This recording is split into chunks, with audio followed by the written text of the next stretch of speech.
প্রিয় দর্শক, স্বাগত সবাইকে আমাদের নিয়মিত টক শো আনোয়ার ইস্পাত। এই সময় আমি জহিরুল আলম আজ আপনাদের সঙ্গে আছি। প্রিয় দর্শক, আজকে নগরীর ট্রাফিক ব্যবস্থা নিয়েই আলাপ করব। মূলত ঢাকা মেট্রোপলিটন পুলিশের ৪৭তম প্রতিষ্ঠা বার্ষিকী, সেটি একটি আলোচনার মূল বিষয়। তবে দিনের শিরোনামগুলো প্রথমে একটু বলতে চাই। বিচার বহির্ভূত হত্যাকাণ্ডের সাথে জড়িতদের বেশিরভাগেরই শাস্তি হয় না, উল্টো তারা পুরস্কৃত হয়, মন্তব্য মানবাধিকার কর্মীদের। ঘুষ লেনদেন মামলায় বরখাস্তকৃত ডিআইজি মিজানের ৩ বছর এবং দুদক কর্মকর্তা বাসিরের ৮ বছর কারাদণ্ড হয়েছে। মার্চ থেকে অনলাইনে সব ধরনের সেবা পাবে যাত্রীরা।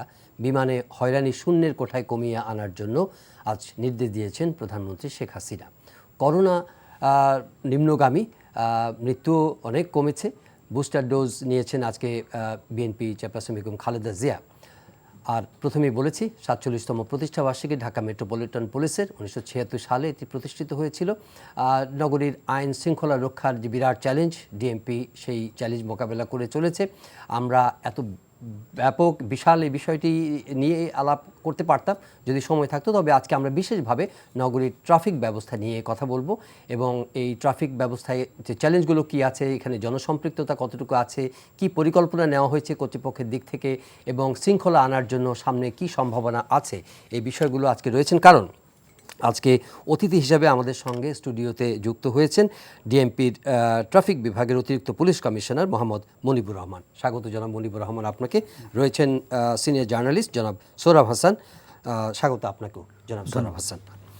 আমাদের সঙ্গে আরও একজন অতিথি যুক্ত হবেন, যদি সুযোগ থাকে তার সঙ্গে আমরা কথা বলবো, স্থপতি মোবাশ্বের হোসেন, সভাপতি বাংলাদেশ স্থপতি ইনস্টিটিউট।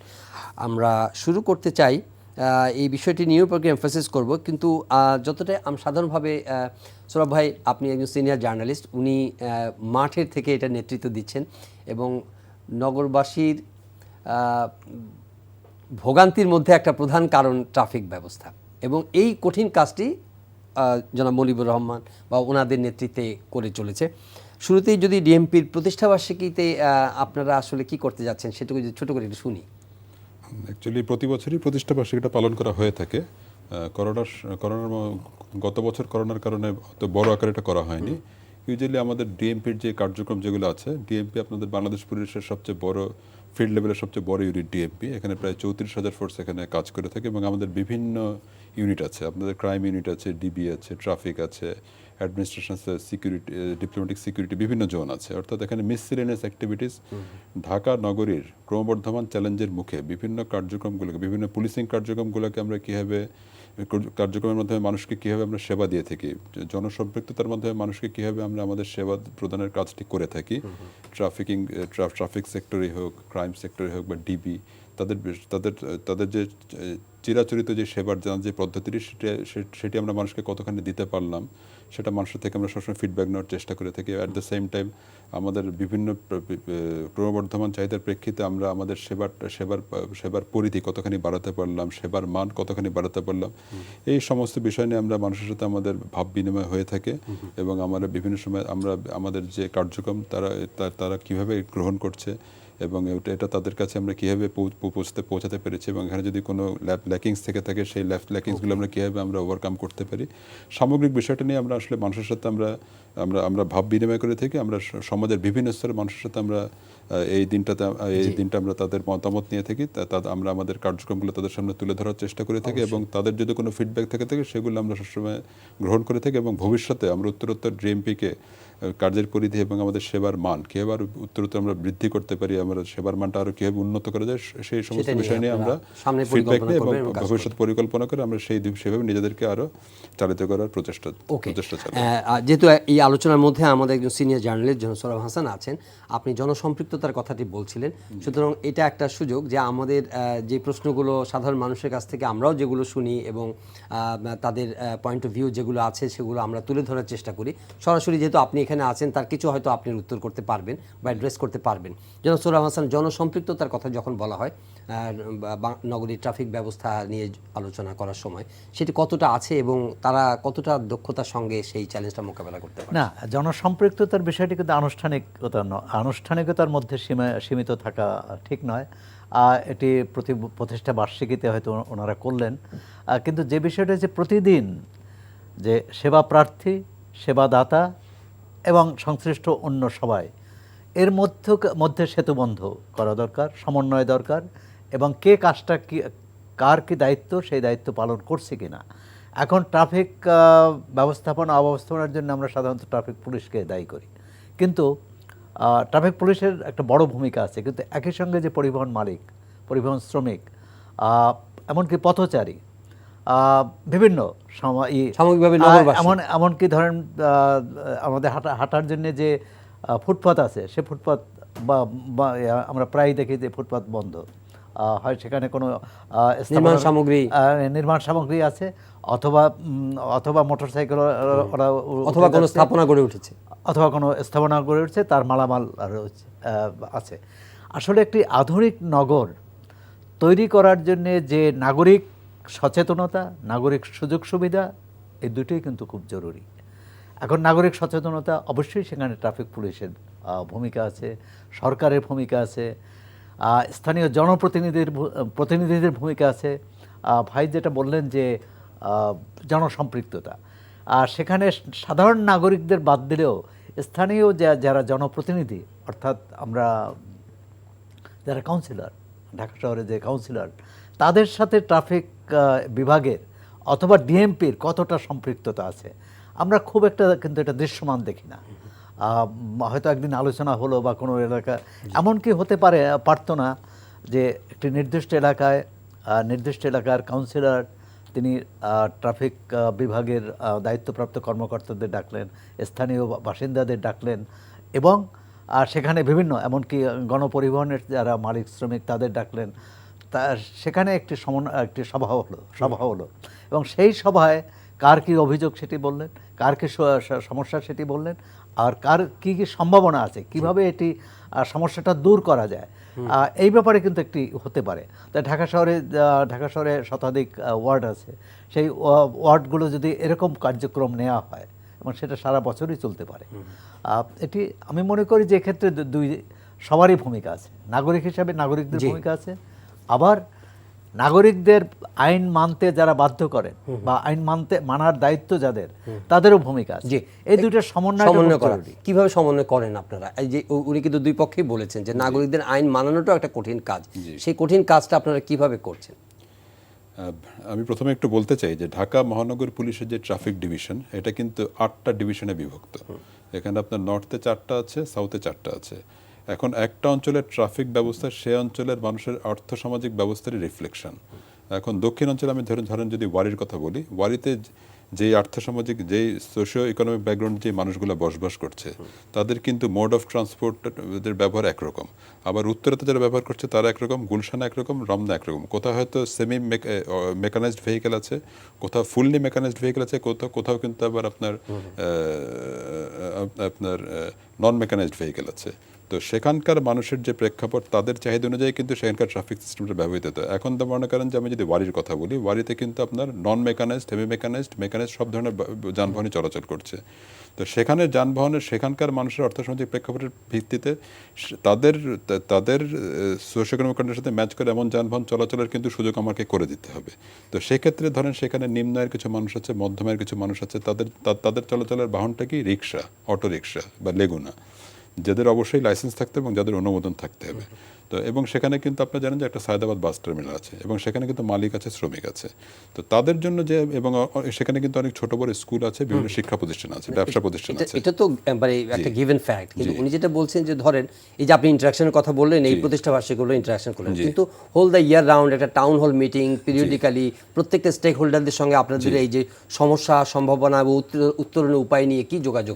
এটাই বলতে যাচ্ছিলাম যে প্রত্যেকটা সায়দাবাদ বাস টার্মিনাল কেন্দ্রিক বা তার আশেপাশে যে শিক্ষা প্রতিষ্ঠান আছে, ব্যবসা প্রতিষ্ঠান আছে, তাদেরকে আমরা কি করি, ড্যামরাজনের হয়তো ট্রাফিক ডিভিশন, ড্যামরাজন কি করে, ওনাদেরকে কিন্তু সাপ্তাহিক না হলে প্রতি 10 দিন বা 15 দিন ডাকার পরে বিভিন্ন, আজকে এই 15 দিনে যাদেরকে ডাকলো, পরবর্তী 15 দিনে আরেকটা অঞ্চলের কাউকে ডাকার পরে বিগত দিনের ট্রাফিক সিস্টেমের যে চ্যালেঞ্জগুলো, ট্রাফিক সিস্টেমগুলোকে যেই সমস্যাগুলো হয়েছে, মোটা দাগে চ্যালেঞ্জগুলো মনে করেন যে আমাদের বিভিন্ন ইন্টারসেকশন আছে, বিভিন্ন বাস বে আছে, বিভিন্ন বাস স্টপেজ আছে, সেখানে যে বাস গণপরিবহনের যে শৃঙ্খলাগুলো অনেক সময় দেখা যায় যে শৃঙ্খলা যেরকম ভাবে মানার কথা ছিল তারা জায়গা সেটা মতো মানতে থামে না, চাচ্ছে জায়গা না। মতো ই করে। হয়তো সিঙ্গেল লাইনে দাঁড়াবার কথা, সেখানে তো তারা ডবল লেন নিচ্ছে, তিনটা লেন নিয়ে নিচ্ছে। তখন কি হচ্ছে, আপনার যে মেইন যে রাস্তাটা সেটা কিন্তু ন্যারো হয়ে যাচ্ছে। তখন কিন্তু আপনার মেইন স্ট্রিম যে কিন্তু ভেহিকল ফ্লো, এনফোর্সমেন্টের ক্ষেত্রে তো তাদেরকে, সরি ফর ইন্টারাপশন, এনফোর্সমেন্টের ক্ষেত্রে আমরা খুব বেশি দৃশ্যমানভাবে দেখি না যে যারা এরকম যাদের বেতে রাখার কথা কিংবা সিঙ্গেল লেনে দাঁড়ানোর কথা, তারা একটা ট্রিপল স্পেস কাভার করে রাস্তার মধ্যে দাঁড়িয়ে আছে, তাদের সঙ্গে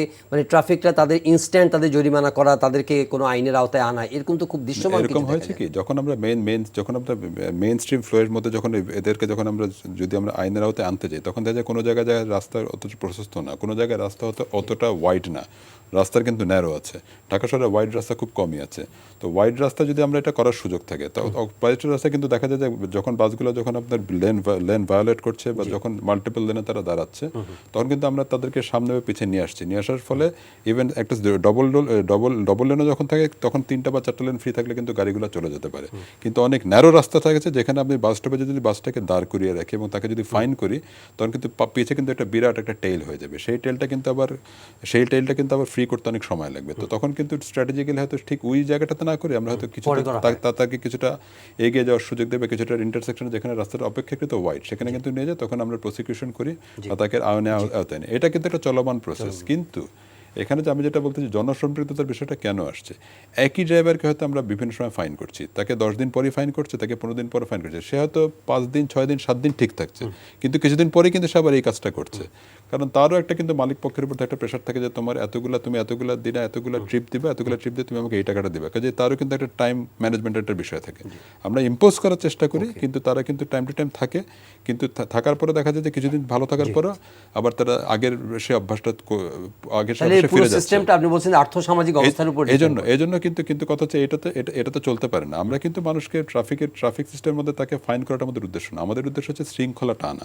অর্থাৎ সে একটা গরিব মানুষ, সে কিন্তু দিন এনে দিন খায়, এই জিনিসটা কিন্তু আমরা চিন্তা করি। এজন্য আমরা কি করে থাকি, বিভিন্ন জায়গায় আমরা সেন্সিটাইজেশন প্রোগ্রাম করে থাকি, আমরা বিভিন্ন ব্যানার নেই, প্ল্যাকার্ড নেই, এবং আমরা কিন্তু ওই পয়েন্টে যেসব ট্রাফিক সমস্যা হয়েছে, যেমন এখানে কালো ধোঁয়া নির্গত হচ্ছে, কাজ হয় এগুলোতে কিছু যখন যারা স্টুডেন্ট বা যারা ব্যবসায়ী, তারা কিন্তু আমাদের কিন্তু আহ্বানে যথেষ্ট ভালো সাড়া দেয়, এবং মালিক পক্ষ যারা আছে তারা কিন্তু যথেষ্ট ভালো সাড়া দেয়। এবং আপনারা দেখবেন যে যদিও হয়তো কিছু গাড়ি লেন ভায়োলেট করে, কিন্তু অনেক গাড়ি কিন্তু শৃঙ্খলার মধ্যে থাকে, এবং তারা কিন্তু আমাদেরকে সাথে কমপ্লাই করে এবং আমাদেরকে সাপোর্ট করতে চায়। জনাব সোহরাব হাসান, এখানে একটি বিষয়, একটা জরিপ মানে ছিল যে এটা বোধহয় 18 বা 19-এর জরিপ, সেটা বলছে 10 বছর আগে নগরীতে যে গাড়ির চলাচলের যে স্পিড, সেটা ঘন্টায় 21 কিলোমিটার, সেটা এখন নামতে 7 কিলোমিটারে এসে ঠেকেছে 2035 সালে। একটা জরিপ, এটা ব্র্যাক ইনস্টিটিউট করেছিল, সেখানে বলছে যে 35 সাল নাগাদ ঢাকা শহরে যানবাহনের স্পিড ঘন্টায় 4 কিলোমিটারে এসে ঠেকবে, মানে এতই কনজেশন হচ্ছে। তো এই অবস্থাতে এবং ওনাদের যে জনবল, ট্রাফিক ব্যবস্থাপনার যে জনবল, যে আমাদের যে আর্থসামাজিক অবস্থা এবং মানুষের যে সচেতনতার লেভেল, এটাকে সমন্বয় করে এই নগরীকে একটা উন্নত ট্রাফিক ব্যবস্থাপনা নিয়ে যাওয়া সম্ভব বলে আপনার আশা? আপনি যে চিত্র দেখালেন বা বললেন ব্র্যাক ইনস্টিটিউটের, এটা বেশ কয়েক বছর আগে, আমি এই মাত্রই দেখলাম এখানে, এবং সেটি যদি বাস্তবায়ন হয়, তাহলে বাংলাদেশে ঢাকা শহরে চলাচলের জন্য ট্রাফিকই দরকার হবে না, কারণ মানুষ তো চলতেই পারবে না। হ্যাঁ, নিউ ইয়র্ক টাইমস থেকে যে একজন সাংবাদিক আসছিলেন, তিনি ঢাকা শহর যে বর্ণনা দিয়েছিলেন, সে রোমহর্ষক, যে এয়ারপোর্ট থেকে এই শহরে ঢুকতে তার যে বিড়ম্বনা, যন্ত্রণা, কষ্ট, কি বলে, ভোগান্তি, তো আমরা এর থেকে রেহাই পাবো কী করে? প্রথমত হচ্ছে যে আপনি যে গাড়ির সংখ্যা, এটা তো ট্রাফিক সংখ্যা কমাতেও পারবে না, ট্রাফিক বিভাগ কমাতেও পারবে না, বাড়াতেও পারবে না, ওনাদের হাতে নেই, তারাই করতে পারবে না। তার নগরের এখানে পরিকল্পনাবিদ আছেন, পুরো নগরের একটা পরিকল্পনা থাকা দরকার। সেই পরিকল্পনা কি আছে সরকারের? ঢাকা সিটি কর্পোরেশনকে আমরা 2 ভাগ করলাম, 2 সিটি কর্পোরেশন করলাম। একটা সিটি কর্পোরেশনে আমাদের হচ্ছিল না, 2 সিটি কর্পোরেশন করে কী লাভ হয়েছে? মানে কতটা আমরা নগরবাসীর সেবা দিতে পেরেছি, সুযোগ সুবিধা বাড়াতে পেরেছি? আসলে এটা হচ্ছে যে প্রশাসন একভাবে চলে, তার এটা কারা কী পরামর্শ দেয়, কী বুদ্ধি দেয়। ঢাকা শহরে জনসংখ্যার কমানো ছাড়া কোনো ব্যবস্থাপনা এটা টিকবে না। জনাব মোবাশ্বের হোসেন, হ্যাঁ, পরিকল্পনার দরকার, আপনি নগর পরিকল্পনার সঙ্গে যুক্ত। পরিকল্পনার চেয়েও পরিকল্পনা ইমপ্লিমেন্ট করাটা বেশি দরকার। কতগুলি জিনিস আছে আপনার পরিকল্পনার বাইরেই আসে, যেরকম খিদা লাগলে আমি খাবো, এটা পরিকল্পনা করলে ভালো খাবার খেতে পারি, কিন্তু খাবার আমাকে খেতেই হবে, এটা আমাদেরকে মনে রাখতে হবে। এখন ধরেন যে এই যে কথাগুলি আমি ওনার কথাগুলিও শুনেছি যোগ দেওয়ার আগ মুহূর্ত পর্যন্ত। প্রথমে হচ্ছে যে আমি যদি ওনাকে এখন জিজ্ঞেস করে আমাকে বলেন তো এই 50 বছরে কতজন পুলিশ অফিসারকে আপনারা ট্রাফিক আইন ভাঙার জন্য পানিশমেন্ট দিয়েছেন, কতজন এমপিকে পানিশমেন্ট দিয়েছেন, কতজন মন্ত্রীকে পানিশমেন্ট দিয়েছেন, সব কিন্তু নো হবে। তাহলে যখন, এবং দলীয় লোকদেরকে তো আরও দেওয়া যায় না যখন যে সরকার থাকে, এই জায়গাটাতে আমরা যদি না যেতে পারি, তাহলে আমরা যত চেষ্টা করি, এবং আপনার এখানে আমি একটা কথা বলেছি যে সরকারি ভাগে ফ্ল্যাগ স্ট্যান্ড একদম বলা আছে কে কে ব্যবহার করতে পারবে। আপনাদের আগের কমিশনার সাহেবকে নিয়ে মিটিং করে বসছিলাম এবং আইনটি দেখিয়েছিলাম, উনি আপ্রাণ চেষ্টা করেছিলেন যে কয়জন ফ্ল্যাগ স্ট্যান্ড নিতে পারে এর বাইরে আসাদ সাহেবকে নিয়ে আর কেউ ফ্ল্যাগ ব্যবহার করবে না। এবং সেটার এক্সাম্পলটা হচ্ছে এই, আমি একজন ফ্ল্যাগ স্ট্যান্ডের গাড়ি নিয়েছিলাম, সেক্রেটারি বলেন, জয়েন্ট নাম বলবো না, এবং ড্রাইভারকে বলেছিলাম যে তুমি 1 ঘন্টা আমাকে নিয়ে ঢাকা শহর ঘুরবা এবং কোনো জায়গায় ট্রাফিক আইন মানবা না। আমি আপনার এখানে অন্তত 3-4 বার বলছি, যেহেতু আজকে উনি আছেন ওনার সামনেই বলি, অনেকগুলি জায়গায় ট্রাফিক সার্জেন্ট আমাকে স্যালুট দিয়েছে ট্রাফিক আইন ভঙ্গ করার কারণে, কারণ উনি ট্রাবলের মধ্যে যেতে চান নাই। ফ্ল্যাগ স্ট্যান্ড আছে, কোন সেক্রেটারি সাহেব আছে, কি আছে, পানিশমেন্ট দিয়ে আমি কি বিপদে পড়ব। এই যে অন্যায় কার্যক্রমগুলি, এগুলি যদি আপনি সরাতে পারেন তাহলে কিন্তু সমাধান অনেক আগে হয়। এরপরের কথাটা আমি ওনার বলবো, তার বড় প্রমাণ হচ্ছে প্রাইম মিনিস্টারের সেক্রেটারির সামনে অহরহ লালবাতি জ্বলতেছে। আমি বহুবার বলেছি যে আমি আইন ভঙ্গ করা শিখি প্রাইম মিনিস্টারের সেক্রেটারিয়েটের সামনের সিগন্যাল লাইট দেখে। ওখান থেকে 100 গজ দূরের কথা তো চিন্তা করেন। এই যে অ্যাওয়ারনেসের কথা বললো, আর্মিরা প্রতিদিন কি অ্যাওয়ারনেস শেখায়? তাহলে ওইখানে একজন রিকশাওয়ালা নির্ধারিত সময়ে লাইট জ্বালাচ্ছে, ঠিক জায়গা দিয়ে যাচ্ছে। ডেইলি স্টারে যখন আমি এইটার উপরে এই বক্তব্য দিচ্ছিলাম, একজন মেজর জেনারেল উঠে অডিয়েন্স থেকে উঠে বলল, when I was a sitting major general, আমার ব্যক্তিগত গাড়ি হাই স্পিডে চালিয়েছিলাম, আমাকে অন দ্য স্পট পেনাল্টি করা হয়েছে এবং আই হ্যাড টু পে। আমাকে বলেন বাইরে এইরকম ঘটনা কি একটাও আছে? একটু শুনি। জি জনাব মুজিবুর রহমান, আমরা যখন আর্থ সামাজিক এবং রাজনৈতিক বাস্তবতার কথা বলেছেন।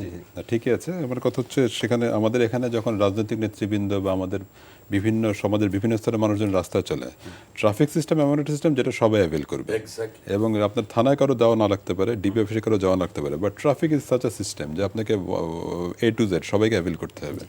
এবং ঢাকা শহরে ট্রাফিক কনজেশন এটা তো একটা বাস্তবতা, এটা অস্বীকার করার কোনো সুযোগ নেই। কনজেশন এবং বিভিন্ন কনজেশন, বিভিন্ন মেজর যে ইন্টারসেকশন, যেমন বিজয় সরণি ইন্টারসেকশন বলতে পারেন, হ্যাঁ কারণ বাজার ইন্টারসেকশন বলতে পারেন, গুলশান 1, গুলশান 2, তারপর 0 পয়েন্ট ইন্টারসেকশন, প্রতিটি ইন্টারসেকশনে কিন্তু একই সময় বিভিন্ন পয়েন্টে বিভিন্ন রাজনৈতিক নেতৃবৃন্দ বা বিভিন্ন আপনার হাই প্রোফাইল নেতৃবৃন্দ বলতে যেটা বোঝায়, হ্যাঁ ওনারা বিভিন্ন সময় থাকে, কিন্তু অ্যাট এ টাইম কিন্তু দেখা যায় যে একটা জায়গায় একটা সিগন্যাল, এমন অনেক জায়গা আছে যেখানে একটা সিগন্যাল আমি অপারেট করতে পারি আর 3টা সিগন্যাল আমার বন্ধ রাখতে হয়, কারণ আমার ট্রাফিক ফ্লোটাই এরকম ঢাকা শহরে। এবং এখানে মাল্টিপল আপনার এক্সপ্রেসওয়ে বা মাল্টিপল আপনার অ্যাভিনিউ নেই যেখান দিয়ে আপনি ট্রাফিক সিস্টেমটাকে আপনি পার করে দেবেন, গাড়িগুলোকে রিলিজ করে দিতে পারবেন। তো এমন অনেক ঘটনা ঘটেছে, আমি গত 13 মাসের অভিজ্ঞতায় বলতে পারি যে বিভিন্ন পয়েন্টে অনেক ভিভিআইপি ছিলেন, হাই প্রোফাইল পার্সোনাল ছিলেন, পলিটিক্যাল পার্সোনাল ছিলেন, কিন্তু তারা কিন্তু এবং একটা অ্যাভিনিউতে একই সময় 3, 4, 5, 6 জন ছিলেন, but I had to keep them waiting. এবং আমার যখন যে সিগন্যালটা যখন আমাকে চালু করে রাখতে হয়েছিল, আমি সেই সিগন্যালটা চালু রেখেছি, এবং তাদের যখন সময় হচ্ছে মেবি 5 মিনিট, 6 মিনিট, 7 মিনিট বা পর্যাপ্ত সময় তাদেরকে রেখে তাদেরকে ছাড়তে হয়েছে। হ্যাঁ, তারা তখন আমাদেরকে কিন্তু বলেছে, কিন্তু কথা হচ্ছে যে আমি কিন্তু সাধারণ মানুষকে কিন্তু আগে পার করে কিন্তু তারপর তাদেরকে পার করিয়েছি, এরকম ঘটনাও কিন্তু আছে। কাজেই হ্যাঁ, অনেকে ফ্ল্যাগ ব্যবহার করে, স্টিক ব্যবহার করে, এগুলো নিয়ে কিন্তু আমাদের বিভিন্ন ক্যাবিনেট মিনিস্ট্রিতে বা বিভিন্ন মিনিস্ট্রিতে মিটিং হয়েছে, এবং এখানে কিন্তু আমরাও কিন্তু সেই মিটিং করি। আমি আসার পরে কিন্তু মিটিংয়ে অংশগ্রহণ করেছি, আমাকে বলা হয়েছে যে এটা একদম আপনার হাইয়েস্ট লেভেলে এগুলো আলোচনা হবে এবং আলোচনা করার পরে ওনারা নিজেরা বসবেন, সিদ্ধান্ত নেবেন এবং পরবর্তীতে আবার মিটিং কল করবেন। সেই মিটিং কল করলে কিন্তু আমরা আমাদের ভিউটা সেখানে আবার জানাবো। জি। কিন্তু বাই দিস টাইম এখন বর্তমানে চলমান যে প্রেক্ষাপট, চলমান যে বাস্তবতা, সেখানে কিন্তু আমাদের মাল্টিপল স্টেক হোল্ডার কিন্তু অনেকে থাকে এবং হাই প্রোফাইল অনেক পার্সোনাল থাকে যারা অ্যাট এ টাইম বিভিন্ন রাস্তায় যায় এবং অনেক সময় তার ইন্টারসেকশনে কিন্তু আসে এবং এটা তাদেরকে বসে থাকতে হয়। এবং অনেকে আমাকে ফোনও করেছে, কারণ আপনারা এখন জানেন যে ওয়েবসাইট আছে, ওয়েব পেজে কিন্তু আপনার অ্যাডিশনাল কমিশনার থেকে শুরু করে সবার নাম, অ্যাড্রেস, সবার কিন্তু আপনার মোবাইল নাম্বারটা দেওয়া আছে এবং সেই নাম্বারে আমাকে নক করে বলে যে ভাই দাঁড়ায় আছি।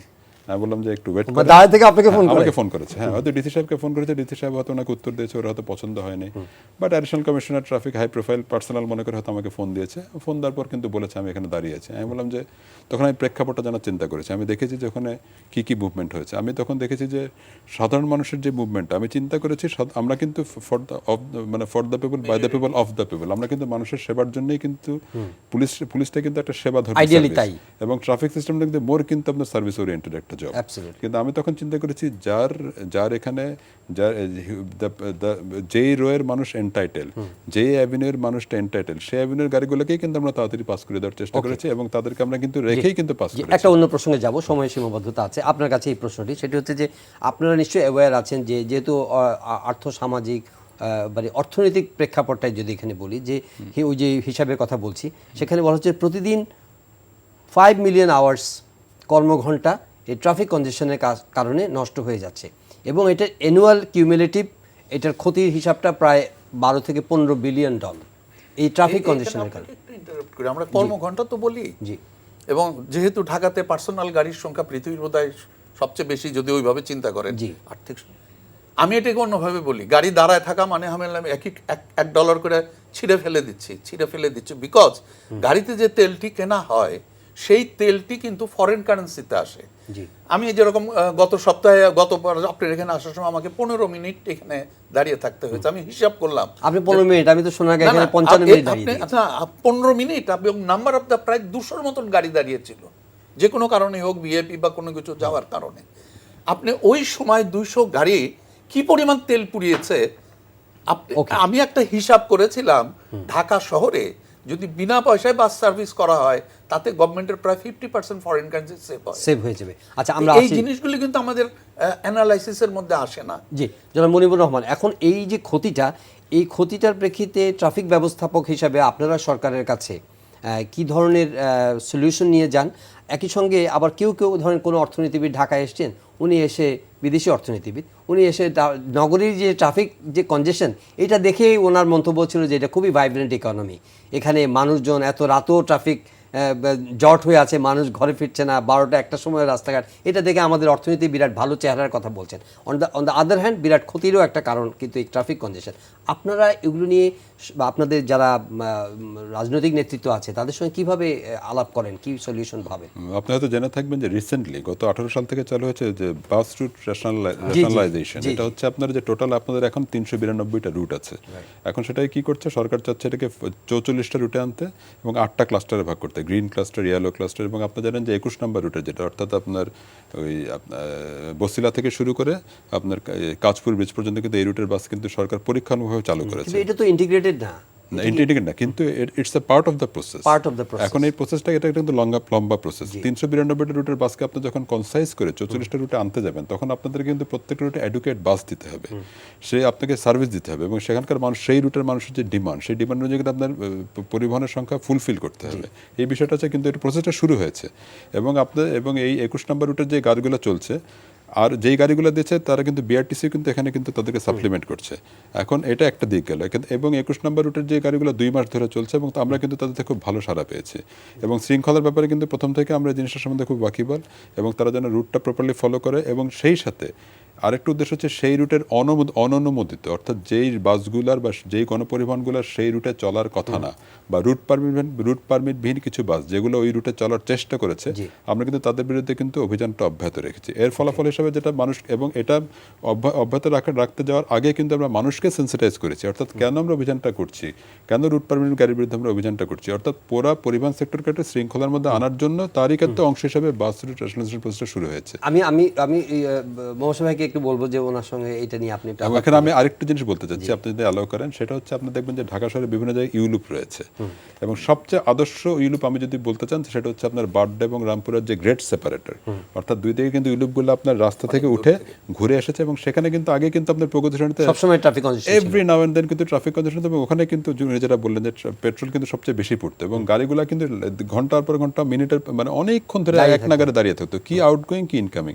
কিন্তু এখন গ্রেট সেপারেটর যেটা হয়েছে, বাড্ডার গাড়িগুলো ঘুরে আবার বাড্ডার দিকে আসছে, রামপুরের গাড়িগুলো ঘুরে আবার রামপুরের দিকে যাচ্ছে।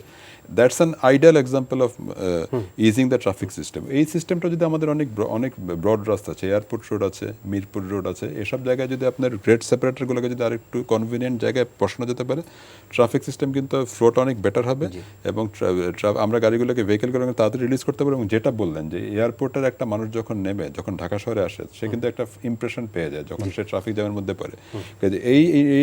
এই আপনার এই সিস্টেম এই প্রবলেমগুলোকে আমাদের ফোর্সি করতে হবে, এবং এই প্রবলেমগুলোকে আইডেন্টিফাই করে যদি এই পর্যাপ্ত আমরা গ্রেড সেপারেটর করতে পারি। বাস রুট ট্রান্সপোর্টের কাজ আমরা চলছে, বিআরটির যে কাজটা, বাস রুট ট্রানজিট, এই কাজটা কিন্তু এখন চলমান আছে, এবং আপনারা জানেন যে মেট্রো রেলের কাজ চলমান আছে। এখন সাময়িক অসুবিধা হচ্ছে কারণ রাস্তা অনেক ন্যারো হয়ে গেছে, কিন্তু এই প্রজেক্টগুলো যখন ফুল ফ্লেজেড যখন মানে অপারেশনাল হয়ে যাবে, এবং যখন এটা ভেরি মাচ ফাংশনাল থাকবে, তখন কিন্তু মানুষের কিন্তু ট্রাফিক সিস্টেমটা কিন্তু অনেক ডেভেলপ করবে। তখন দেখা যাবে যে মানুষ কিন্তু এখন বিদেশে যেটা হচ্ছে, মানুষ কিন্তু পার্সোনাল ভেহিকেল ইউজ না করে কিন্তু গণপরিবহনের দিকে অনেক বেশি এমফেসিস করে। আমাদের দেশে কিন্তু তখন সিস্টেমটা চালু হবে, এবং মানুষের কিন্তু ট্রাফিক সিস্টেম নিয়ে ভোগান্তিটা অনেকখানি কমে যাবে। সৌরভ ভাই, একটা বিরতির সময় হয়েছে, কিন্তু একটা বিষয় যে এটা একটা মেগা সিটি, ঢাকা শহরের যে গাড়ি ঘোড়ার যে মানে আপনার গণপরিবহনগুলোর যে চেহারা, এটা আপনাকে কতটা মানে আতঙ্কিত করে এটা। এবং অনেকে, আমার মতো অনেকেই, যে অফিস বাসা বা খুব জরুরি প্রয়োজন ছাড়া বাইরে যাওয়া হয় না, বাইরে যান না। একটা এখানে যেহেতু ডিএমপির এডিশনাল কমিশনার সাহেব আছেন, তাকে একটা বিষয়ে, একটা সমস্যার ব্যাপারে দৃষ্টি আকর্ষণ করছি।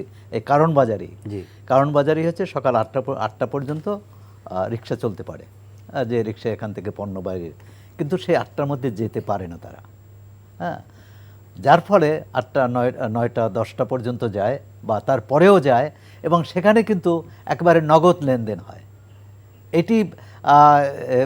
এটি বন্ধের কোনো উপায় আছে কিনা? হয় সময়টা বাড়িয়ে দেওয়া, এই গরিব রিক্সাওয়ালা বা ঠেলাওয়ালা বা এই ভ্যান চালক, তাদের উপরই কিন্তু এই জুলুমটা হয়, এবং সেটা কিন্তু যে শেষ পর্যন্ত ক্রেতার উপরই পড়ে।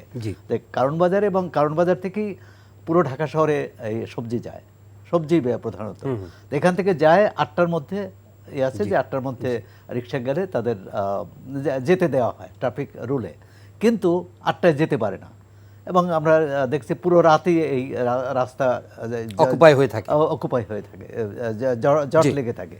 তো এইটার কোনো পরিকল্পনা আছে? মোবাশ্বের হোসেন, উনি একটা প্রশ্ন ওনার কাছে রেখেছেন, আরও কয়েকটা যুক্ত হলে আপনি উত্তর দিবেন। সেটি হলো যে আমি যেটা দেখি, আপনার কথা আপনি বলেন, সেটি হলো যে আপনার নগদ লেনদেনের কথা বলেছে।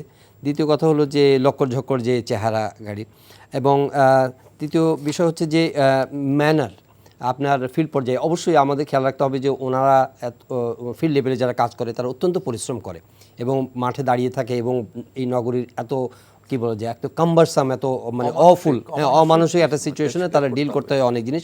সবার এক্সপিরিয়েন্স সমান নয়, আমি নিজেও গাড়ি চালাই, হ্যাঁ, আমারও এক্সপিরিয়েন্স ভালো না, মানে হাউ আই ওয়াজ ডেল্ট উইথ।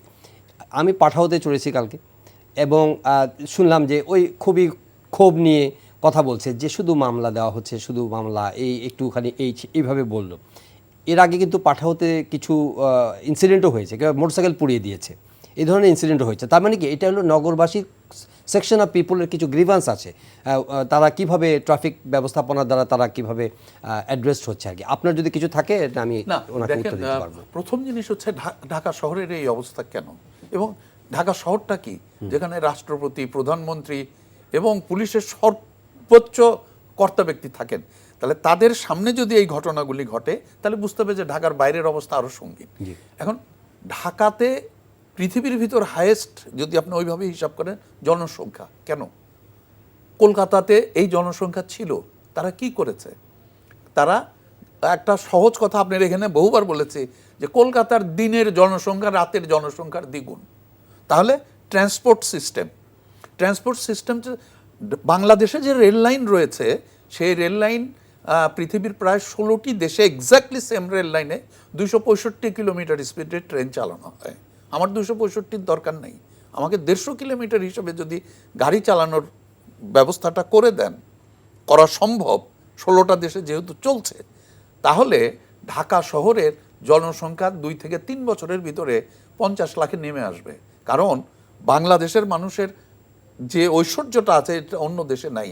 আমরা আমার নিজের শহর থেকে চলাফেরা করতে ভালোবাসি। তার বড় প্রমাণ হচ্ছে 2টি ঈদ, 3 দিন 4 দিনের ছুটিতে ছোট্ট বাচ্চাকে কোলে নিয়ে ট্রেনের ছাদে মই দিয়ে উঠে 3 দিনের জন্য যায়। তো এই মানুষগুলি যদি দেখে যে প্রতিদিন পঞ্চগড় থেকে ঢাকায় এসে অফিস করা সম্ভব, তাহলে আমি কোনো অবস্থায় ঢাকায় থাকবো না মেসে। তো এই জিনিসটা কিন্তু চাইলে আমরা করতে পারি। এই যে গতকালকে এটা তো ট্রাফিক ব্যবস্থাপনার হাতে নাই, ওনাদের হাতে আসলেই কোনোটা নাই। তো আমি তো সেটাই বলছি, অ্যাকচুয়ালি আমরা দোষ দেই ওনাদেরকে, কিন্তু এই যে ট্রাফিক সিস্টেম যেটা কেনা হয়েছে, সিটি কর্পোরেশন কোটি কোটি টাকা খরচ করে কিনেছে, ওনাদের সাথে আলাপ পর্যন্ত করে নাই যে মিউনিসিপ্যাল সিটি কর্পোরেশনের কর্তা ব্যক্তিরা কোন সিস্টেমটা কাজ করবে ওনারা কিভাবে জানবেন? কেনার আগে তো এনাদের সাথে বসার কথা, তা তো করেন নাই। এই যে ঘটনাগুলি ঘটে, এবং এই ঘটনার পিছনে ঘটনা হচ্ছে আরেকটি জিনিস, ওনারা এক্সপার্ট হন, আরও কতগুলো জায়গায় এক্সপার্ট থাকে, আর বাকি সব জায়গায় আজকে কৃষিমন্ত্রী, পরশুদিন উনি আপনার হবেন স্বরাষ্ট্রমন্ত্রী। তো এর আগের দিন হলো উনি মাছ কেনার ব্যাপারে এক্সপার্ট ছিলেন, আর স্বরাষ্ট্রমন্ত্রী হওয়ার পরে উনি অস্ত্র কেনা শুরু করে দিলেন, উনি ওইটাতে এক্সপার্ট। এই জায়গা থেকে আমাদের বের হওয়ার ব্যাপার, এই জায়গাগুলি যদি আমরা করতে পারি, তাহলে ঢাকা শহরের জনসংখ্যা আমি কমানোর রাস্তা করতে পারি। এটা আরেকটা হলো পাবলিক ট্রান্সপোর্ট, ওয়েল ডিজাইনড, যে কাজটি শুরু হয়েছে, আনিস শুরু করেছিল, তার এক্সাম্পলটা ছিল আপনার ঢাকা গাড়ি যেটা ইয়েতে চলে। এইটা যদি সাকসেসফুলি হয়, আমি আপনি প্রাইভেট গাড়ি বের করবো ছুটির দিন, বাকি সব সময় আমরা কিন্তু পাবলিক ট্রান্সপোর্টে মানুষ চলে, 1-2 জন রাস্তা দখল এবং করে রাখে। আপনি এখন সিঙ্গাপুরে তারা, এই যে আমি একটু আগে যে হিসাবগুলি বললাম, সেটার বড় হিসাব হলো ওদের এনইউএইচ এর এলাকায় যদি যান, ওখানে তারা সমস্ত বাস সার্ভিস করে দিয়েছে 100% ফ্রি। ওকে, তারা হিসাব করেছে যে তেল বাঁচে প্রাইভেট গাড়িতে, এটা এর চেয়ে বেশি লাভ। ভাই সময় কম, তো আমরা ওনার কাছ থেকে উত্তরগুলো নিই। আচ্ছা, প্রথম কথা যিনি বললেন, আমাদের প্রথম বক্তা যিনি বললেন যে কারণ বাজারের যে বিষয়টা, কারণ বাজারে আপনি জানবেন যে ওখানে কিন্তু স্পেস অনেক বড়, কিন্তু এখন কিন্তু আপনার গাড়ির সংখ্যা বাইরে থেকে ঢাকার বাইরে থেকে বিভিন্ন অঞ্চল থেকে যে ফলের আড়ত আছে, সবজির আড়ত আছে, বিভিন্ন বাজারের আড়ত আছে, তো তখন কিন্তু এখন কিন্তু রিক্সার চাপ এখন আগের চেয়ে অনেক বেশি। তো দেখা যায় রিক্সাগুলো একদিক দিয়ে ঢুকে আরেক দিক দিয়ে বের হওয়ার কথা ছিল, কিন্তু অনেক সময় দেখা যায় যে দিক দিয়ে ঢুকে সেই মুখ দিয়েই কিন্তু বের হচ্ছে, কারণ যেখান থেকে বের হওয়ার কথা সেখানে ওখানে জ্যাম্প হয়ে গিয়েছে। তো আমরা চেষ্টা করি 8টার থেকে 10টা কেন হয়, আমরা কিন্তু সবগুলো রিক্সাকে অ্যাট এ টাইম অ্যালাউ করতে পারি না, আমরা তখন ক্লাস্টার করে দিই। যদি 300টা রিক্সা থাকে, তখন আমরা চেষ্টা করি 60টা 70টা 80টা করে যদি রিক্সা পাঠায়, ওগুলোকে আবার বের করে নিয়ে আসতে। ওই রিক্সাগুলো বের হওয়ার পর কিন্তু পরবর্তী রিক্সাগুলো বের হবে, কিন্তু সবাই যেহেতু আসছে, আমরা কিন্তু সবাইকে সুযোগ দিতে চাই, কারণ এটা একটা মানবতার বিষয়, কারণ তারা বিভিন্ন জায়গা থেকে আড়তে ফল আসছে, সবজি আসছে, মানবিক বিষয়টা তো আমাদেরকে দেখতে হবে। অনেক সময় সেই কাজটা করতে অনেক সময় টাইম ডিলে হয়ে যায়, আর রাস্তা যদি আমাকে অনেক ওয়াইড থাকতো, আমার যদি মাল্টিপল রাস্তা অ্যাভিনিউ থাকতো, তখন কিন্তু আমি এটার বেটারভাবে ম্যানেজ করতে পারতাম। আর উনি আরেকজন যেটা বললেন, যে উনি যেটা বললেন যে হ্যাঁ, এখন আপনাকে মাল্টিপল যদি আপনি যদি ভেহিক্যাল সিস্টেম রাখতে পারেন, মাল্টিপল যদি আপনি মোড অফ ট্রান্সপোর্ট রাখতে পারেন, এবং বিদেশে যেটা হয় যে আপনার বিভিন্ন কাউন্টি থেকে সবাই আসে, আপনার মেইন স্ট্রিট বা ডাউন টাউনে এসে কিন্তু তারা অফিসটা করে চলে যায়।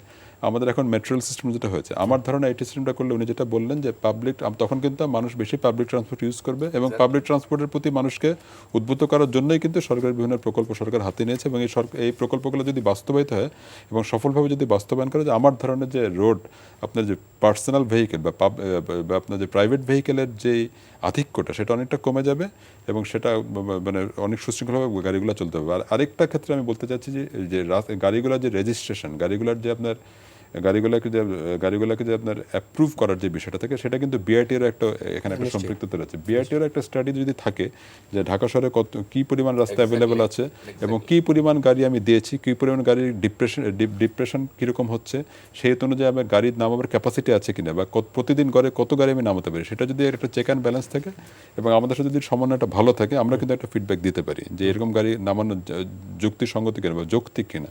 তাহলে সমন্বিত আমার কাছে যেটা মনে হচ্ছে, ট্রাফিক সমন্বয় আছে আপনার মনে হয়?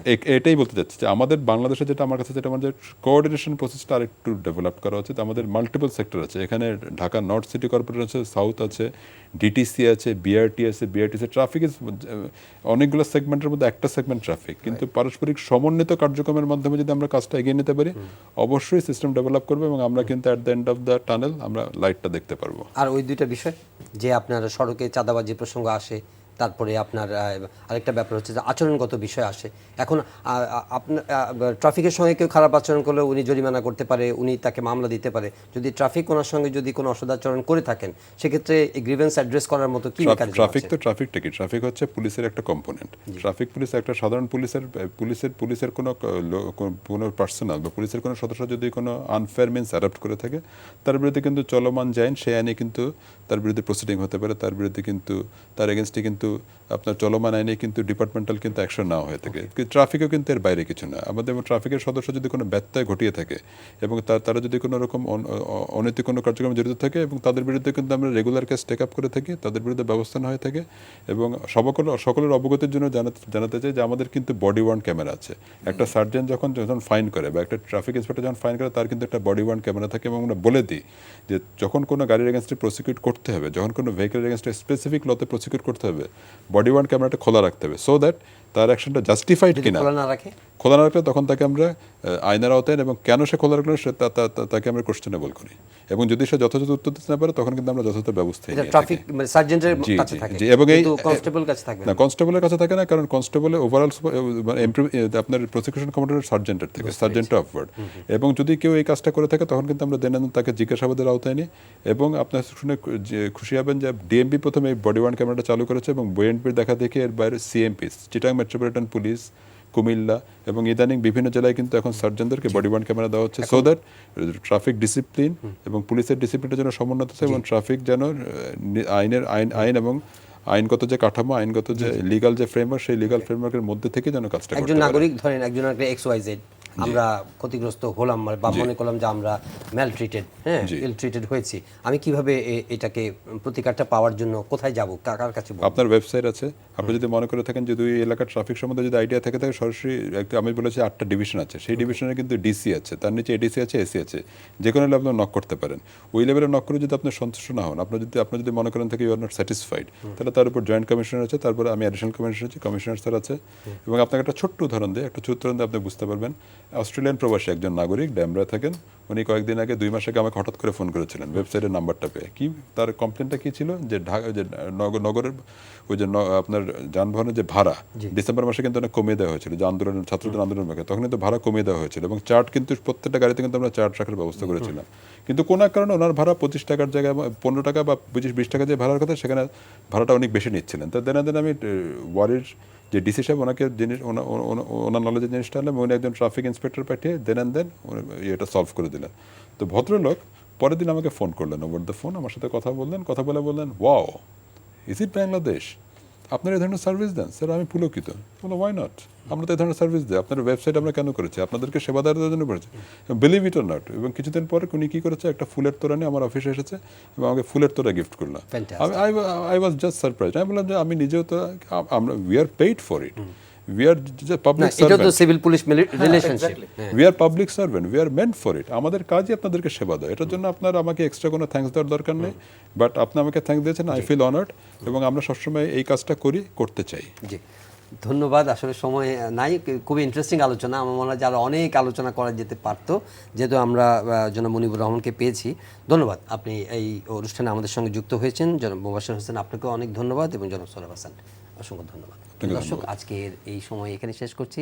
সবাই ভালো থাকবেন, দেখা হবে আবারও পরের অনুষ্ঠানে। চাইলে আপনারা অনলাইনে অনুষ্ঠানটি দেখতে পারেন, ভিজিট করুন www.ntvbd.com, ইউটিউব ভেরিফাইড ফেসবুক পেজে আমাদের জনপ্রিয় অনুষ্ঠান খবরের আপডেট আপনারা জেনে নিতে পারেন। দেখা হবে আবারও। আর সংক্রমণ কিছুটা কমছে, মৃত্যু কিছুটা কমেছে, স্বস্তির, কিন্তু মাস্ক পরা, সাবান দিয়ে হাত ধোয়া, জমায়েত এড়িয়ে চলা, এগুলো মেনে চলবেন। ভালো থাকবেন সবাই।